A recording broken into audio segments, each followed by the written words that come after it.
Hello. Hallo, meine Lieben. Einen wunderschönen guten Morgen. এখানে সারাক্ষণ German ভাষায় কথা বলতে বলতে জার্মান ভাষায় এসে গেছে। সুপ্রভাত, কেমন আছো তোমরা? আমি জানি তোমরা কেমন আছো। এক গ্রুপ বলবে অনেক ভালো আছি, অন্য গ্রুপ বলবে অনেক কষ্টে আছি। এটা নিয়ম,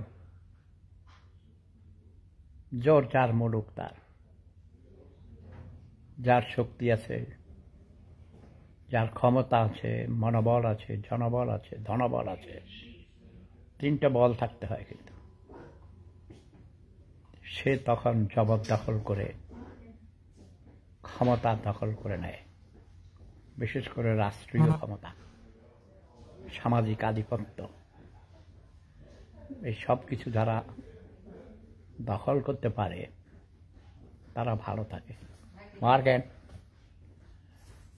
আর যারা নিরীহ, শক্তিহীন, তিনটি শক্তির মধ্যে একটিও নেই, তিনটি বলের মধ্যে কি বলেছি, প্রথমে থাকতে হবে মনোবল, জনবল, ধনবল। আর হলো সবচেয়ে বড় ক্ষমতা হলো রাষ্ট্রীয় ক্ষমতা। আগে তিনটা শক্তি, তিনটা বল না থাকলে রাষ্ট্রীয় ক্ষমতাও দখল করা যায় না। রাষ্ট্র ক্ষমতা দখল করে রাষ্ট্রের সকল যন্ত্রগুলিকে ব্যবহার করে অসৎ যারা, তারা সম্পদশালী হয়, ক্ষমতার অপব্যবহার করে। যেমন করেছে আমাদের বাংলাদেশ স্বাধীন হওয়ার পর থেকে অদ্যাবধি প্রতিটি দল, প্রতিটি শাসক, তারা স্বৈরাচারী ছিল। তারা সরকারের সকল ক্ষমতাকে অপব্যবহার করেছিল। ঠিক বলেনি?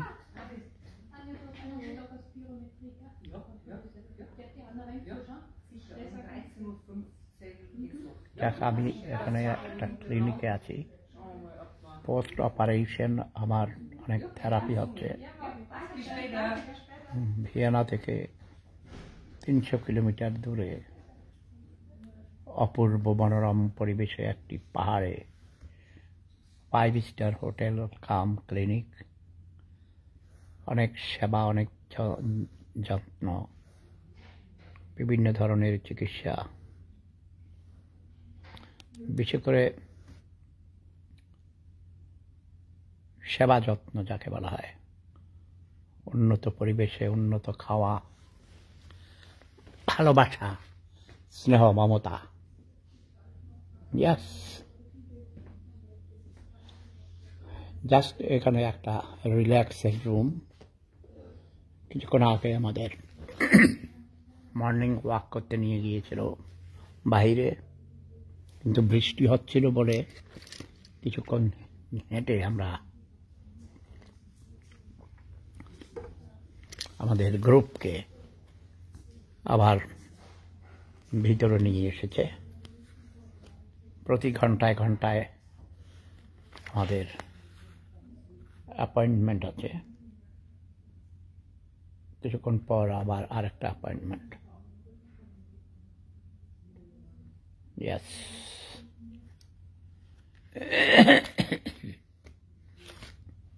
নিশ্চয়ই তোমরা অনেক ভালো আছো।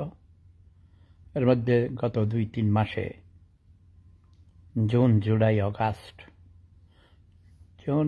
জুলাই থেকে না, আমি তখন হাসপাতালে ছিলাম, আমার ওপেন হার্ট সার্জারি হয়েছিল।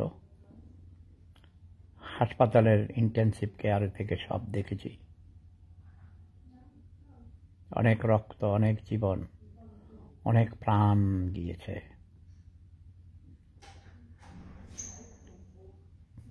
আমার হাসুয়াপার ঘাট তাড়ামির জন্যে ক্ষমতা দখল করে জোরপূর্বক ক্ষমতা দখল করে রাখার জন্য। আমি তাকে অনেক আগেই বলেছিলাম, তার কিছু আজেবাজে উপদেষ্টা, বিশেষ করে তার দলের সাধারণ সম্পাদক কাউয়া কাদের মিসগাইড করেছে তাকে।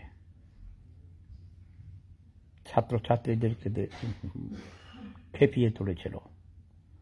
ছোট্ট সাধারণ একটা দাবি ছিল, কোটা সংস্কার আন্দোলনের নেতানেত্রীদের সাথে বসে মীমাংসা করে ফেলতে পারত। ইট ওয়াজ এ ম্যাটার অফ 5 মিনিটস। 2018 সাল থেকে শুরু করে এটাকে ঝুলিয়ে রেখেছে ইচ্ছা করে, যার পরিণতিতে 71-এর ঘাতক রাজাকার আল বদর আল শামসরা ওত পেতেছিল ক্ষমতা দখল করার জন্য। হ্যালো মোসাম্মত মুক্তা খাতুন, কেমন আছো ভাইয়া? হ্যাঁ, আমি তোমার প্রত্যেকটি লাইভ দেখি, সরাসরি না দেখলেও পরে দেখি। আজকে ঘুম থেকে উঠেও দেখেছি। তুমি তোমার একটা ছোট্ট বললে তোমার বাবা, আমার নামের সাথে নামের মিল, সাফায়াত। আমার নাম সাফায়েত, শেফায়েত, শেফাত, সেফাত, সিফাত, এক একজন এক একভাবে বলে। কেউ বলে সাফায়েত হলো সঠিক, কেউ বলে শেফায়েত সঠিক, কেউ বলে শেফাত সঠিক, কেউ বলে সেফাত হবে, কেউ বলে সিফাত হবে। আরবি নাম তো বোঝো না, এক একজন এক একভাবে বলে। তো যাই হোক, তুমি চা খাওয়াইতে নিয়ে গেছো দোকানে, দেখলাম তো অনেক সুন্দর কিউট ছেলেটি। তোমার মায়ের ঘর দেখেছি, তোমাদের ফাউন্ডেশন অনেক ভালো লেগেছে। কিন্তু একটা জিনিস, অবস্থার জন্য তোমরা এটা করছো আমি জানি, স্থান কাল পাত্র ভেদে, যেটা তোমরা মাদ্রাসায় এতিমখানা করছো। আমি কিন্তু এসব করিনি। এইগুলির মানে অনেক আগের যুগে দরকার ছিল, করেছে। মানুষকে স্বনির্ভর করতে হবে, সুদূর প্রসারে চিন্তা করতে হবে। অনেক মাদ্রাসা, স্কুল, মসজিদ এগুলো আছে। এখন বিশেষ ধরনের শিক্ষা প্রতিষ্ঠান করতে হবে, যেমন আমি করেছি আমার মায়ের নামে, Hasmatunnesa Hasu science and technology college and Swapnil kindergarten. এমন লেখাপড়া করাতে হবে যে লেখাপড়া করালে স্বনির্ভর হতে পারবে, দেশে বিদেশে কাজ করতে পারবে। বাংলাদেশ থেকে প্রায় 2 কোটির উপর বাংলাদেশি আমরা প্রবাসী, যারা তেমন কোনো টেকনিক্যাল লেখাপড়া জানে না, হাতে কলমে শিক্ষা নেয়নি। বিশেষ করে ইঞ্জিনিয়ারিং, বিভিন্ন ধরনের মেয়েদের নার্স কোর্স করতে পারে, নার্সিং, বিভিন্ন পেশাভিত্তিক ট্রেনিংয়ের জন্যে। আমি অনুরোধ করব, তুমি মাদ্রাসা করেছো ঠিক আছে, সেই মাদ্রাসায় হাতে কলমে শিক্ষা দিবে, কম্পিউটার শিক্ষা দিবে, ওয়েল্ডিং শিক্ষা দিবে, কম্পিউটার শিখাবে, আধুনিক শিক্ষায় শিক্ষিত করবে। মাদ্রাসায়ও সেগুলো করা যায়। শুধু মাদ্রাসায় ওই ধর্ম শিক্ষা দিলেই কাজ হবে না, এমন সব শিক্ষা দিতে হবে যাতে করে কর্মসংস্থান হয়, সকর্মসংস্থান হয়।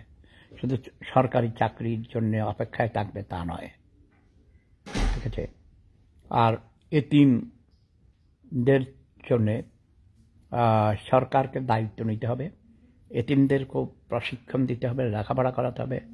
তোমার এই উদ্যোগকে আমি অনেক অনেক প্রশংসা করি আসছি। গত 4-5 বছর থেকে তোমাকে আমি চিনি, পরিচয় হয়েছে, তোমার মায়ের সাথেও আমার কথা হয়েছে।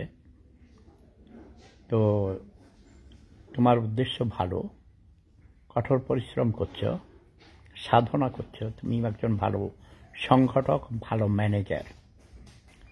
মূলত কোনো সংগঠনকে তুমি ধরে রাখতে হলে করতে হবে সংগঠন, সংবর্ধন, সংরক্ষণ। মনে রাখবে, এটা 3টা সং। আমার পূর্বপুরুষদের কাছ থেকে শিখেছি ছোটবেলায় আমি। সংগঠন মানে নিজেকে উদ্যোগ নিয়ে কয়েকজনকে নিয়ে আরও বেশি লোকজনকে নিয়ে সেটাকে সংগঠিত করতে হবে। সংগঠন একটা প্রতিষ্ঠান তৈরি করেছ, যেমন মায়ের ঘর, তারপরে তোমার মায়ের ঘর ফাউন্ডেশন, তাই না?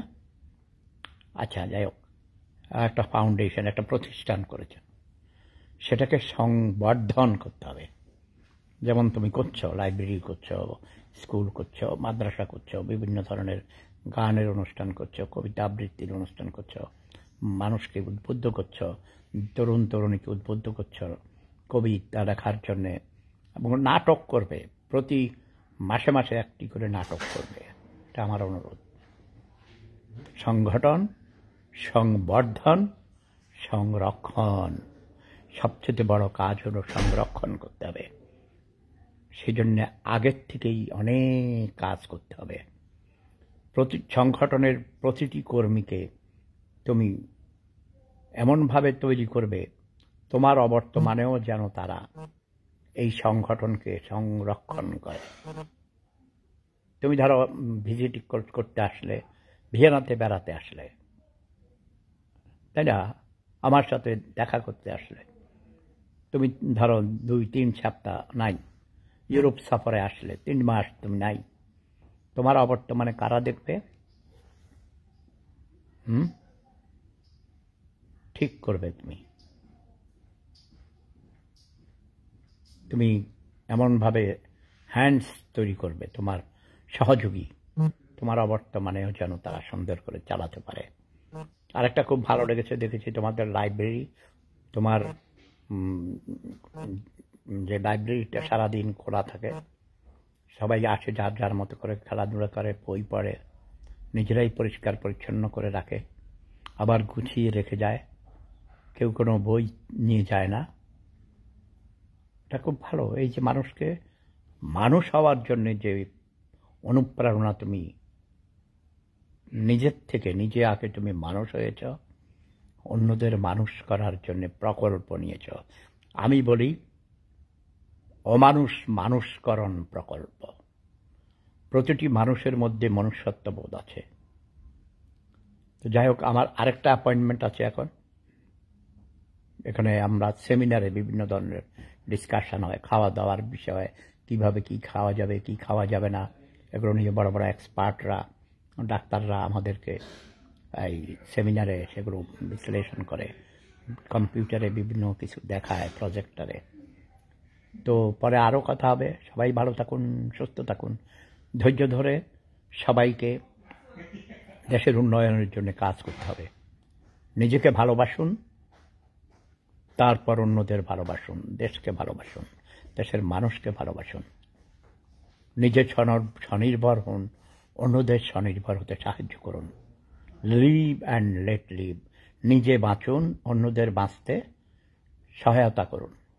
প্রেম ধর্ম, সেরা ধর্ম, লাভ ইজ পাওয়ার। আমি অত্যন্ত আশাবাদী মানুষ। ডক্টর মোহাম্মদ ইউনূস সাহেব বাংলাদেশের অন্তর্বর্তীকালীন সরকারের দায়িত্ব নিয়েছেন। সবাই আমরা তাকে সহযোগিতা করি, ধৈর্য ধরে অপেক্ষা করি, আইন শৃঙ্খলাকে সম্মান করি। প্রেম ধর্ম, সেরা ধর্ম, লাভ ইজ পাওয়ার।